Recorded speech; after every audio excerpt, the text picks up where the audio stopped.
replacement.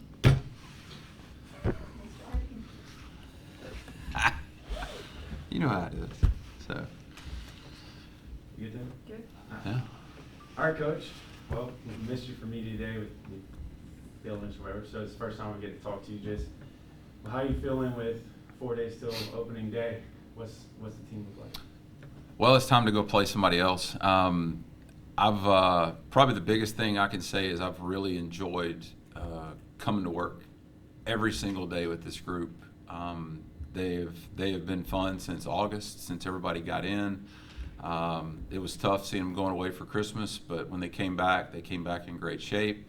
Had just a really short window of time because of the way that the NCAA mandates your schedule. You only get 3 weeks to practice. They've been great. They've been fantastic, and just ready to go play somebody else. Not a finished product by any means. Still got some positions that need to be that need to be won. Probably going to happen, kind of the way it works, kind of during the season. But I think it's time to start figuring some of those things out during the games. Coach, you, last week when Coach Zaleski and the players were here, they talked about how business-like everything is and how there's that hunger, coming off of winning the Southland Conference tournament and everything last year. But I just want your perspective on just how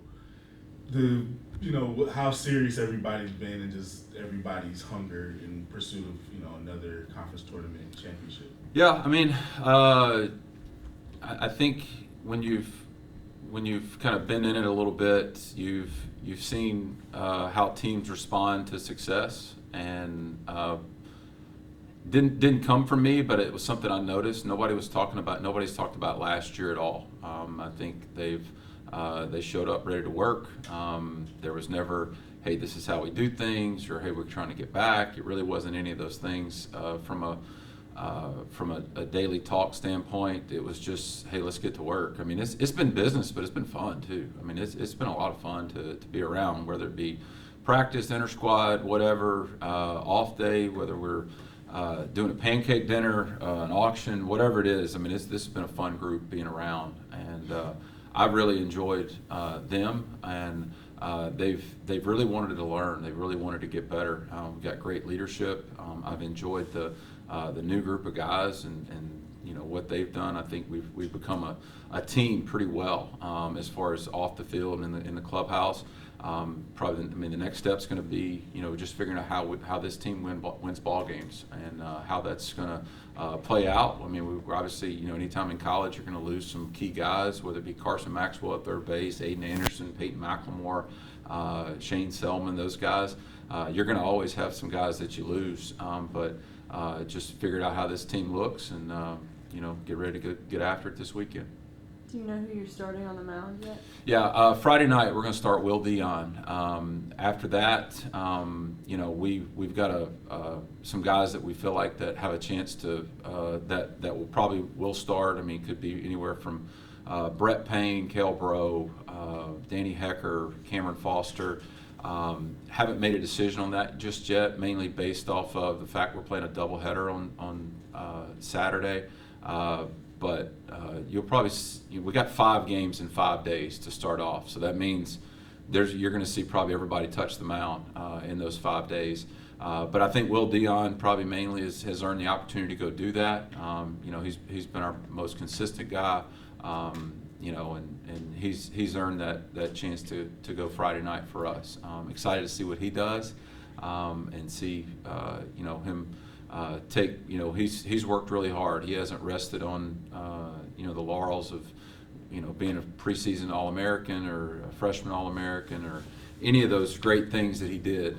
He's put in great work. He's improved, and I'm excited to watch him go do his thing. With last year and the success you had at the end of the year, is that the teaching now for all seasons? Is how to build to the end of the year? Well, I think you always want to be hot at the end of the year. I think that's really what you want to try to do. I don't know if there's a way to do that other than stay healthy. And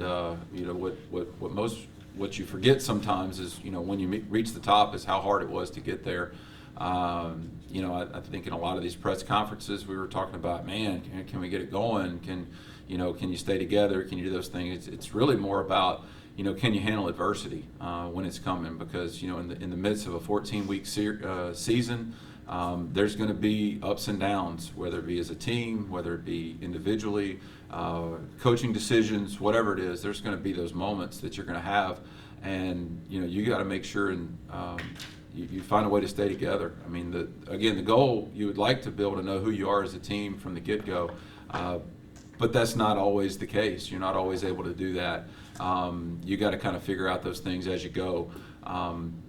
Hopefully, you can figure out who you are and how you win games without, and see who you can count on at the back end of the game, or who the defensive replacement is. You hope you can figure those things out without losing a ball game, but at the expense of. But you have to also have to be willing to lose the ball game to figure out what you got. So these first 4 weeks, kind of standard for us. We're gonna play a lot of guys. We're gonna pitch a lot of guys, and we're gonna try to see what we got out there. The positions that you have to replace: catcher, third base, and then one of the outfield spots in the field, not counting the pitchers. Have you figured out who yet, or is it still, I guess, if you haven't figured it out, who are some of the candidates at those positions? Sure. Starting the outfield, you don't really replace Shane Selman. A guy like that for 4 years, you penciled in the lineup, all conference, all region, draft pick, all those different things. As far as playing the outfield, Peyton Martin will start the year for us in center field. Julian Gonzalez will slide over to the left, and Clayton Raspberry will start the year in right field for us. I mean, what he's done with his body and preparing himself to go play, and he's become a really, really good defensive outfielder. And so that kind of opens up a opportunity from a designated hitter standpoint. But that'll be how we'll start the year. Losing a Gold Glove guy, I mean, that's pretty cool to have a guy that was the top defensive third baseman. So how do you replace that? We've got a couple of guys that will get some opportunities. Wells Cooley has played well for us. Jordan Yates, a transfer from McLennan Junior College, but Jordan Yates will probably get the first shot at it coming out. And then catching wise, I don't think you can replace. You can probably replace from a production standpoint what Dustin Duhan did, catching, offensively, those kind of things. But the heart of the leadership, that's going to be the hardest one to replace. That guy was the heartbeat of the team, and for 4 years and what he did. But proud of what a couple of guys have done. Brett Welton has really separated himself to be in the mix to catch. And same thing, Skylar Thibodeau coming back from an injury. Been really proud of what he's done. Didn't catch all fall, coming back from the hip labrum surgery. We've had to limit his reps on that, but when he's been able to be back there, he's been doing what he did the first part of the year last year. So those two guys have separated themselves. They're going to be splitting time along with some other guys, especially to open up the year. Main thing with Skylar is going to be managing his workload and seeing how he responds from a physical standpoint. So just a quick follow-up with that. Is it possible that Skylar will go into like the DH since you put Raspberry in right field? I don't know if we would do that from starting out the year standpoint. I think we got some other guys that will probably lead with that. Just because I know Skylar's going to play on the weekend, whereas I wouldn't say it's go, hey, if we were playing a championship game, this is what we're going to play every single game. Again, because some of it is you've got some guys that, whether it be Cade Morris, Jackson Davis, Peyton Johnson, I think he's earned some opportunities coming in and coming back from an injury. We got to give some of those guys some opportunities as well, because you got to. Just with making sure the positions are filled out and making sure the guys who are banged up right now, you got to be able to fill out the positions the right way. But trying to get those guys opportunities the first 4 weeks to see what some guys can do. So again, whether they produced in the inter squads, those kind of things, there's a reason these guys are here, and you got to try to give them some opportunities so the lineup can work itself out. Do you prefer a settled DH or kind of a rotating based on matchups? I think it depends, and let me preface that with this: we're going to be very left-handed in our lineup this year. I mean, you're going to see 4 out of the first 5 guys are going to be left-handed to start off, on opening night. I mean, you got Reed Bork's left-handed, Peyton Harden's left-handed, Reed Bork's left-handed. I think I said that. So I mean, you're talking about the.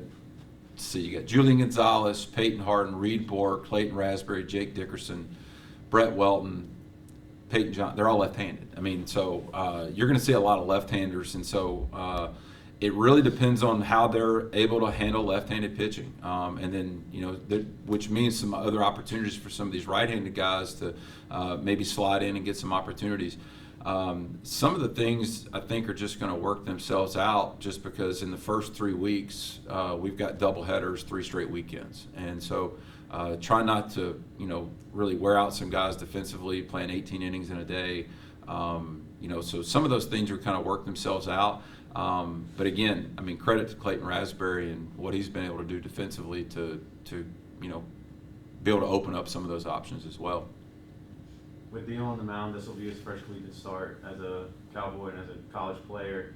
With him mostly being a reliever last year and only pitching probably 4 innings at most, do you see him being able to go farther? Has he had the stamina build up over this off season? Do you think he can go deep, or do you think it'll be a 4 or 5 inning outing for him? Well, I think the goal is for him to be able to. I mean, ultimately, when conference rolls around, to be able to go deep in the ball game. He's shown that. I mean, he's worked on it. You don't really stretch him out. You stretch him out to a certain extent in inter squads. It's really hard to simulate the adrenaline that kind of goes with that. But we're going to see a lot. Opening day is a little bit different. Being able to handle the emotions, the energy that kind of goes with that. So some of this is going to be kind of learned kind of as he goes in doing that, and that's why we're doing it, to see if he's going to have the ability to do that.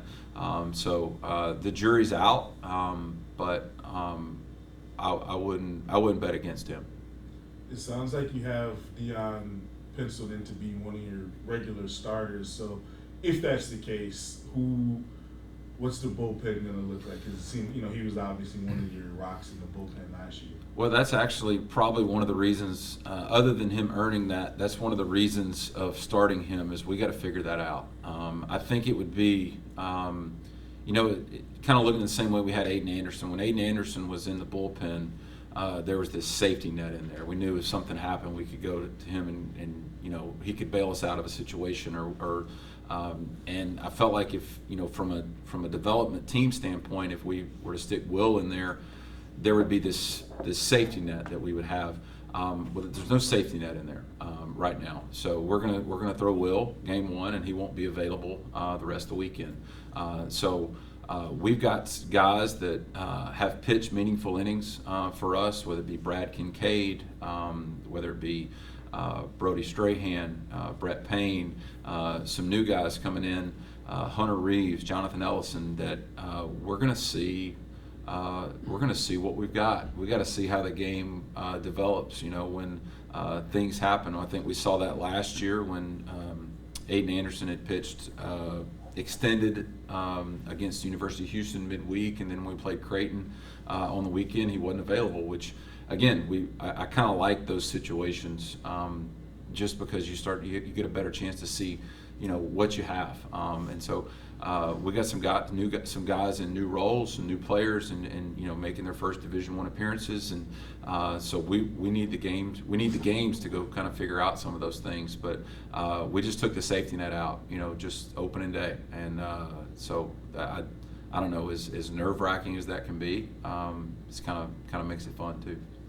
Do you look at the opening weeks more so because you're playing 5 games in 5 days, so what you're going to have in a year, or do you look at the weekdays mid-season as to what you're getting as far as developing a pitching staff? I think when you go in and look at it,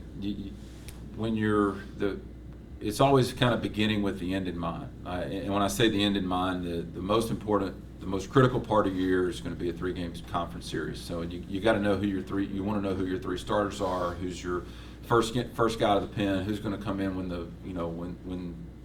it's going to be high leverage situation, those kind of things. And so I think with kind of looking, hey, this is the direction we're going to go. We know that Will has been good in those situations, or can we develop other guys in those situations? Are we going to have some other guys who can be starters that will be able to get you length, get you into the 5th inning, 6th inning, those kind of things? Who's going to be able to bridge to the closer?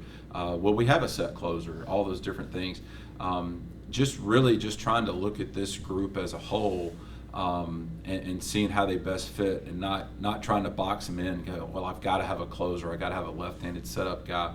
I think you want to have those things, but I think sometimes you can stunt their growth and really miss on what you have. I mean, I like our pitching staff. I like the guys, and I think when you watch the inter squads, a lot of them have been low scoring. We have a chance to fill up the zone. We can give you different looks. And so I don't know how the games are going to play out. I think they have a chance to be low scoring. I think we can keep some guys from keep some teams from scoring. But the games are just different. The games are just different with the energy and the team on the other side of it. And so it's really going to be again. The whole point is looking toward when we play Lamar, opening up, conference. When we go on the road back-to-back weeks for conference, is trying to see how these things are going to play out. And so I know you play 4 games on a weekend and you got a midweek game, but whatever that first stretch of games is, they're all kind of the same. They're all kind of the same as far as what they mean for you. And then once conference begins, those non-conference midweek games, they don't really mean as much. Good. Thanks, Coach. Okay, cool, thanks. Thanks, Coach.